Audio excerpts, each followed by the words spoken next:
Yamaha Mio Aerox S 155 Premium White Color. Gaano ba kaganda ang motorsiklong ito?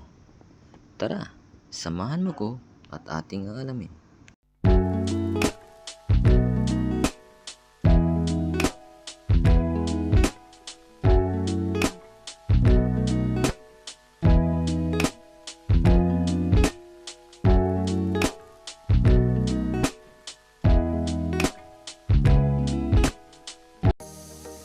Bago tayo bibili ng motor, sa panahon ngayon, marami tayong dapat isaala-ala kung ano ang motorsiklong babagay sa atin, at bukod pa doon, ang swak sa budget o sa bulsa natin, at kung para saan ito natin pagagamitin.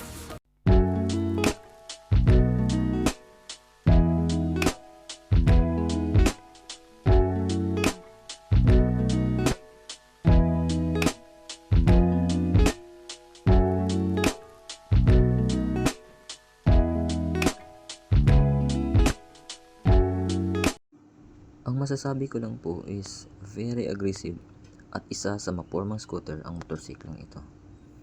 Kasi sa harapan pa lang ay panalong panalo na.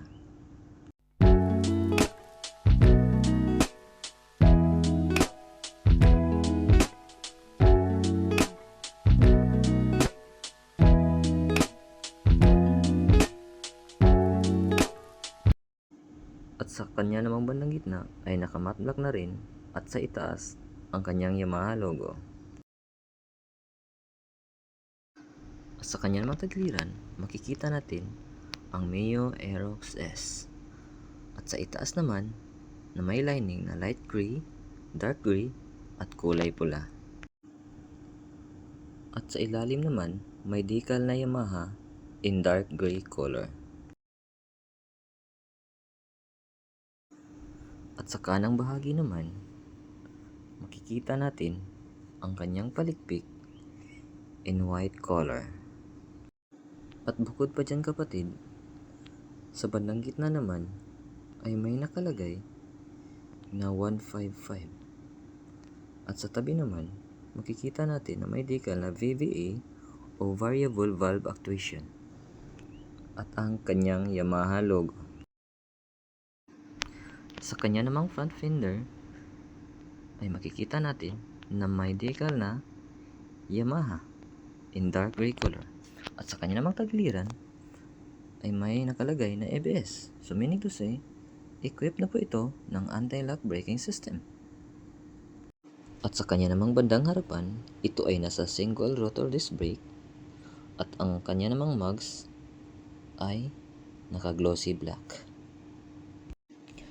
At ang sukat naman ng kanyang gulong ay nasa 110 by 80 by 14.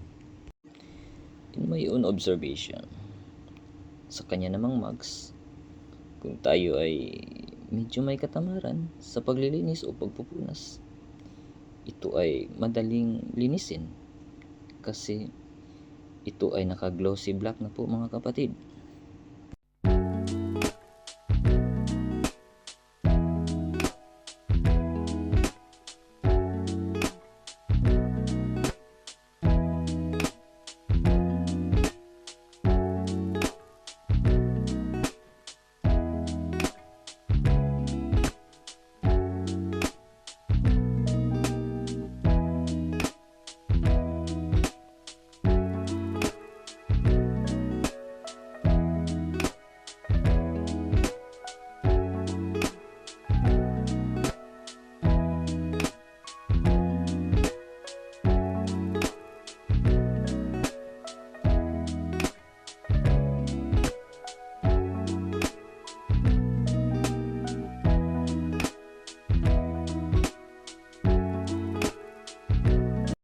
At dito naman po sa bandang kaliwa, makikita natin na mayroon na po itong park brake lock. Ganito lang. At ang kanyang high beam, low beam, turn signal, at ang kanyang horn.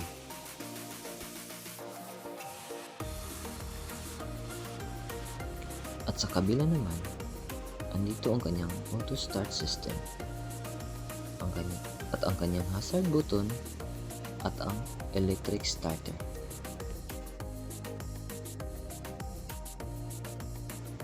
At sa kanya namang meter panel ay naka-fully digital na po ito mga kapatid. At sa loob naman ay may nakalagay na Yamaha logo. At sa bandang ilalim naman mga kapatid, andito ang kanyang ignition at nakakilis na po ito.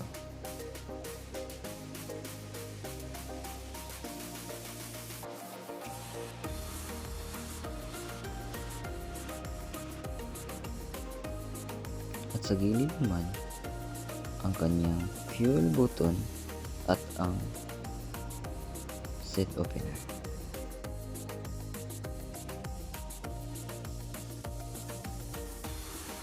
At sa bandang gitna naman ay andito ang kanyang gas tank in matte gray color.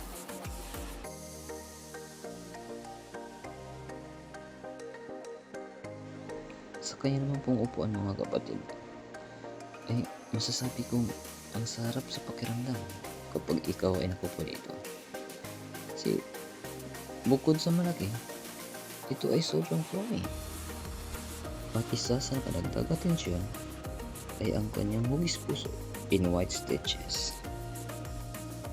At sa kanyang pong underseat compartment, masasabi ko kapatid na ang sobrang laki. Kasi ito ay nasa 24.5 liters lang naman. At sa tingin ko kapatid, kasyang-kasya ang isang full face helmet. So, in case kayo ay mahilig mag-rides, pupunta sa mga malayong lugar, pwede nyong iwan at ipasok ang yung helmet dito. At sa kanya namang tagliran, may nakalagay na Aerox. At sa ilalim naman, ang kanyang footrest in silver color, na kung saan kampanting-kampante ang ating mga OBR. At sa kanya namang footboard ay naka-rubber type na saktong-sakto sa katulad nating mga riders, lalo na pag tayo ay mahilig sa mga long rides.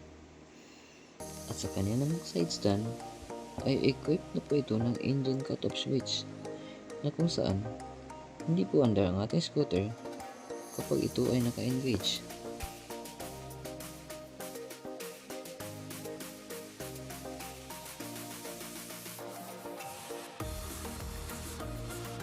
At sa kanya naman pong itaas ay may nakalagay na liquid cooled.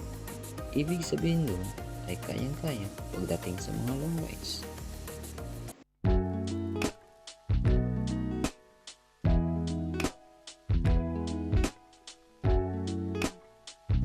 Dito naman sa kanyang bandang putan ay may nakalagay na Yamaha logo. Sa kanya naman pong taillight, nakikita natin ng kanyang hugis ay parang sungay, lalo na pag ito ay ating pinapailaw.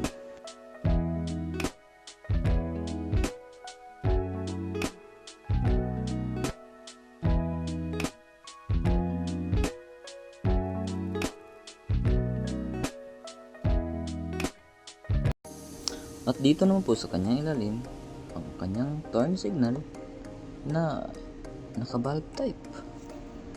At dito naman sa bandang ilalim ay ang kanyang plate holder. At sa ilalim naman ay ang kanyang light reflector. At sa kanya naman pong suspension mga kapatid, ito ay naka-dual shock absorber, na kung saan ito ay nakapagbigay ng bouncing performance. At sa kanya namang coil spring ay naka-glossy black na rin. At sa kanya naman pong braking system, equipped na po ito ng mechanical drilling system o tinatawag nilang drum brake. At sa sukat naman ng kanyang gulong, ito ay nasa 140 by 70 by 14. Well, pagdating po sa kanyang stock pipe, as usual, ito po ay naka-glossy black at may butas po sa kanyang dulo.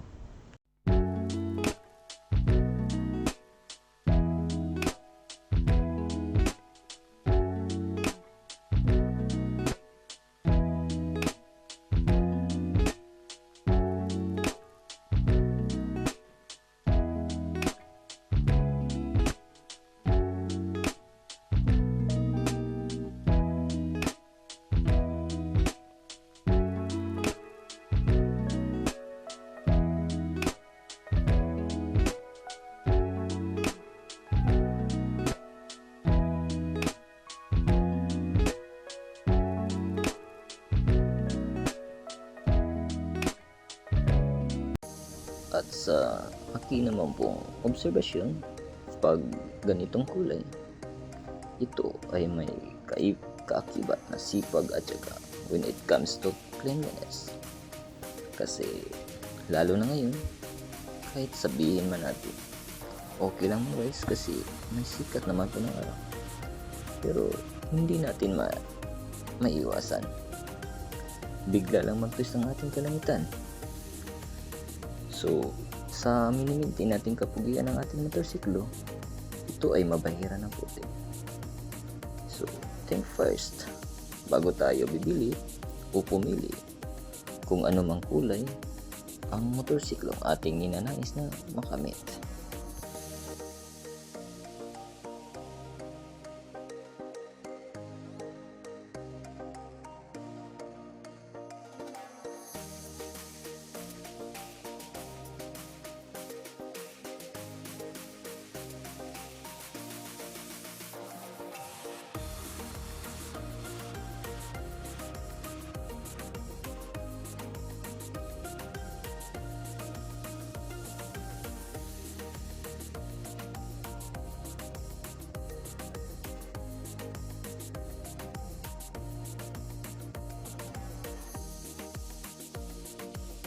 At sa kanya naman pong seat height mga kapatid is just around 190mm.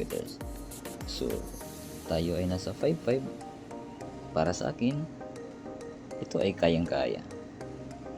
Kung kayo naman ay nasa 5 flat pataas, sa tingin ko ay ayos lang.